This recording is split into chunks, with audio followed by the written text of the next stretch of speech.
Hi friends, तो कैसे हैं आप लोग। आई होप आप लोग ठीक होंगे।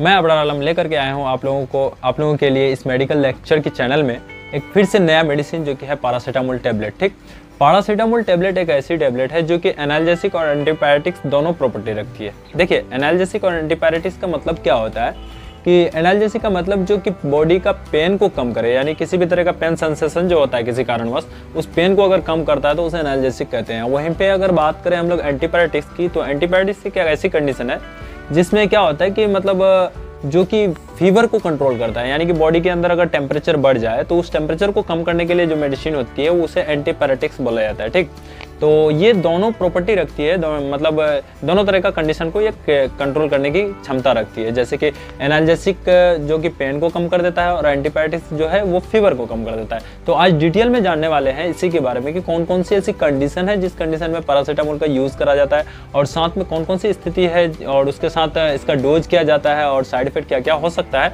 तो वो सारा चीज़ डिटेल में बात करने वाले हैं आज। तो फ्रेंड्स, वीडियो में पहली बार अगर आए हैं तो वीडियो को पसंद चैनल को सब्सक्राइब कीजिए, वीडियो पसंद आए तो लाइक कीजिए, शेयर कीजिए अपने फ्रेंड्स में, रिलेटिव में। ठीक है फ्रेंड्स, तो क्योंकि इस मेडिकल लेक्चर के चैनल में सारा मेडिसिन से रिलेटेड ही बातें होगी और मेडिकल के जो लेक्चर्स होती है ना, बीपीटी हुआ, सीएमएस हुआ, तो वो सारे चीज़ों का नॉलेज इसमें प्रोवाइड करता रहूँगा। ठीक है फ्रेंड्स, तो आई होप कि आपको समझ में आ रहा होगा। तो आज जो बात कर रहे हैं हम लोग इस पैरासीटामोल टेबलेट के बारे में कि कौन कौन सी कंडीशन है जहाँ पे यूज़ कर सकते हैं हम लोग। अब बात कर लेते हैं हम लोग डिटेल में इसका यूज़ कहाँ किया जाता है। देखिए, जब किसी की भी कारणवश, चाहे वो इन्फेक्शन हो किसी तरह का, जैसे कि वायरल इन्फेक्शन हो गया या फिर किसी तरह का बैक्टीरियल इन्फेक्शन हो गया, तो उन इन्फेक्शन के कारण जब बॉडी का टेम्परेचर हाई हो जाता है ना, तो उस टेम्परेचर को कम करने के लिए इस पैरासीटामोल का यूज़ करा जाता है। ठीक, जैसे कि मान लेते हैं किसी बैक्टीरिया के इन्फेक्शन, जैसे टाइफाइड की कंडीशन में क्या होता है, साल्मोनेला टाइफाइड मतलब बैक्टीरिया जो है इन्फेक्शन करता है बॉडी में। इन्फेक्शन काउज होने के कारण क्या होता है कि बॉडी का टेम्परेचर बहुत ज़्यादा अप हो जाता है, यानी हाई हो जाता है। तो उस बॉडी का टेम्परेचर को कम करने के लिए इस मेडिसिन का यूज़ करा जाता है। साथ में उस टाइफाइड को कंट्रोल करने के लिए एंटीबायोटिक्स जैसी मेडिसिन यूज़ करा जाता है। ठीक है ना, तो बात जो कर रहे हैं तो हम लोग इसी सिर्फ पैरासीटामोल की बात कर रहे हैं जो कि फीवर को ही कंट्रोल करता है, जो फीवर को कंट्रोल करे। ठीक है ना, चाहे वो कोई भी कंडीशन हो, बैक्टीरियल हो या फिर वायरल इन्फेक्शन हो, तो उस तरह से इसका यूज़ करा जाता है।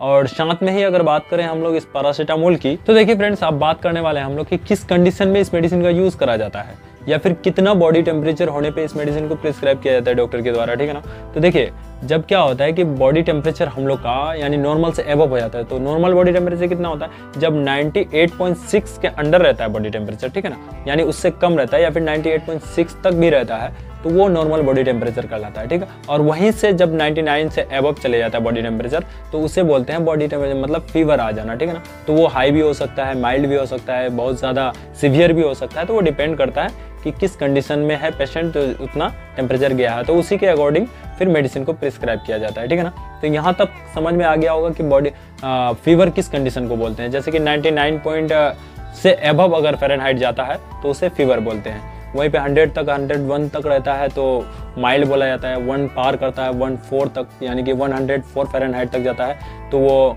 मॉडरेट फीवर कहलाता है। जैसे 1.4 पार करता है तो उसको हाई फीवर बोलते हैं। ठीक है ना, तो ये सारा चीज़ क्लियर हो गया। तो उस कंडीशन में इस पैरासीटामोल को यूज़ करा जाता है ताकि उसका बॉडी टेम्परेचर जो बढ़ा है उसको डाउन करा जाए।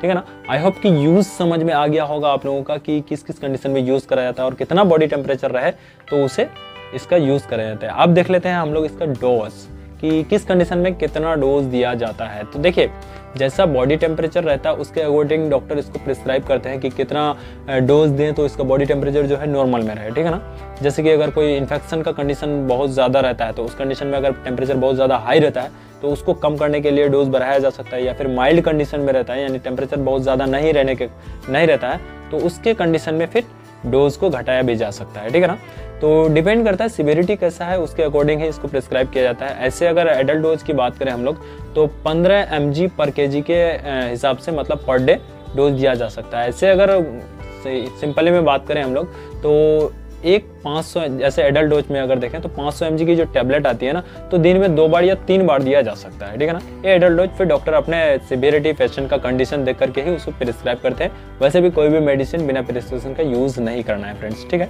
तो ये तो हो गया डोज। अब बात कर लेते हैं हम इसका कुछ स्ट्रेंथ। देखिए, ये मेडिसिन ना सबके लिए आता है। जैसे कि बच्चों के लिए किड्स में अगर देखेंगे तो सस्पेंशन में आता है 125 mg में की स्ट्रेंथ में, और वहीं पे अगर उससे बड़ा जैसे होता है कि सिरप कंडीशन में आता है तो वो 250 mg में आता है, और वहीं पे किसी कंडीशन का टैबलेट फॉर्म में अगर बात करें हम लोग तो 500 mg और 650 mg में अवेलेबल हो जाती है। तो डिपेंड करता है कि जैसा सिविरिटी होता है और जैसा पेशेंट का कंडीशन होता है उसके अकॉर्डिंग उसको प्रिस्क्राइब किया जाता है। जैसे बच्चा होता है तो सिरप दे देते हैं, ठीक है, लेकिन वहीं पे एडल्ट रहता है तो उसे टैबलेट फॉर्म में दिया जाता है। तो जैसा कंडीशन होता है वैसा प्रिस्क्रिप्शन दिया जाता है, ठीक है। तो ये तो स्ट्रेंथ हो गया। अब देख लेते हैं इसका ब्रांड नेम। देखिए फ्रेंड्स, अगर इसका ब्रांड नेम की बात करें तो ये अलग अलग नाम से मार्केट में अवेलेबल होता है। जैसे कि आपको हो सकता है आपके वहाँ मेडिकल शॉप में कोई अलग नाम से हो, मेरे यहाँ अलग नाम से है। कुछ पॉपुलर नाम जो मैं बताता हूँ यहाँ पे, जैसे कि पैराजेसिक हुआ, पैरासिप हुआ, या फिर डोलो हुआ। तो ये सारा जो मतलब अलग अलग नाम से जो प्रोवाइड किया जाता है, प्रोवाइड होती है मेडिकल में, तो अलग अलग नाम से अलग अलग जगह वेरी करता है। वो डिपेंड करता है कि आपके वहाँ क्या मिलता है, लेकिन उसके अंदर के इंग्रेडिएंट अगर देखेंगे या फिर मेडिसिन देखेंगे तो वो होगा सिर्फ पैरासीटामोल, जो कि आज हम लोग बात कर रहे हैं इस वीडियो में, ठीक है ना। तो ये तो हो गया ब्रांड नेम, ठीक है ना। अब देख लेते हैं मैकेनिज्म एक्शन क्या होता है इनका, ये जो काम करता है किस कंडीशन में करता है। जैसे कि बॉडी में गया ये ऑरली यूज़ किया जाता है, ठीक है ना। ऑरली यूज़ करने के बाद कम से कम उसको 30 से 40 मिनट टाइम लगता है एक्शन में आने में, ठीक है ना, क्योंकि घुलता है, घुलने के बाद एब्जॉर्प्शन होती है, एब्जॉर्प्शन होने के बाद मतलब करीब आधा घंटा मान सकते हैं आप, आधा घंटा के बाद एब्जॉर्प्शन होने के बाद फिर वो अपना काम करने लगता है और फीवर को जो है रिड्यूस करने लगता है, ठीक है ना। तो ये इस तरह से काम करता है मैकेनिज्म ऑफ एक्शन, ये है आपका उसका। और उसके साथ साथ अगर बात करें हम लोग साइड इफेक्ट की, तो देखिए हर मेडिसिन का कुछ ना कुछ साइड इफेक्ट होता है। ऐसे अगर इसको देखें ना तो इसका साइड इफेक्ट बहुत कम है, यानी बहुत रेयर केस में ही इसका साइड इफेक्ट दिखाया जाता है। जैसे कि ओवरडोज ले लेते हैं, ज़रूरत से ज़्यादा अगर डोज ले लेते हैं तो उसमें आपको हो सकता है जैसे कि कॉमन साइड इफेक्ट हो सकता है, जैसे बॉडी में रेसेस पड़ जाना, या फिर खुजली होना, नोजिया, वोमिटिंग होना, या फिर डायरिया जैसी कंडीशन आना। तो ये कुछ बहुत ही माइल्ड केस में होता है, यानी बहुत ही कम केस में होता है ऐसा, जो कि जब बहुत लंबा समय तक और ओवरडोज कर लेते हैं तो ही ऐसा कंडीशन देखने को मिलता है, ठीक है। वैसे इसको मतलब कोई ख़ास साइड इफ़ेक्ट नहीं देखा गया है इसमें। तो वैसे भी फिर भी मेडिसिन जब भी लें तो डॉक्टर के कंसल्टेशन से ही लें, और बिना कंसल्टेशन का मतलब कोई भी मेडिसिन ना लें। और बात करें कंट्राइंडिकेशन की या फिर प्रिकॉशन की, तो ध्यान में रखने वाली कोई खास बात है नहीं इस मेडिसिन को ना, मतलब प्रेग्नेंट या फिर लैक्टेशन जो वुमेन होती है या फिर ब्रेस्ट फीडिंग जो वुमेन होती है उसको भी दिया जा सकता है, कोई खास कंडीशन होता नहीं है। लेकिन वहीं पर लंबा समय जैसे किडनी लिवर का अगर कोई प्रॉब्लम रहता है तो उसके कंडीशन में इसका डोज थोड़ा सा कम किया जाता है, या फिर उसको नहीं भी दिया जा सकता है। वो डिपेंड करता है डॉक्टर की एक्सपीरियंस के अनुसार, ठीक है ना। तो इसको नहीं भी दिया जा सकता है। कि आई होप कि सारा चीज़ समझ में आ गया होगा आप लोग को इस वीडियो में। तो फिर मिलते हैं नेक्स्ट वीडियो में, तब तक के लिए समाप्त।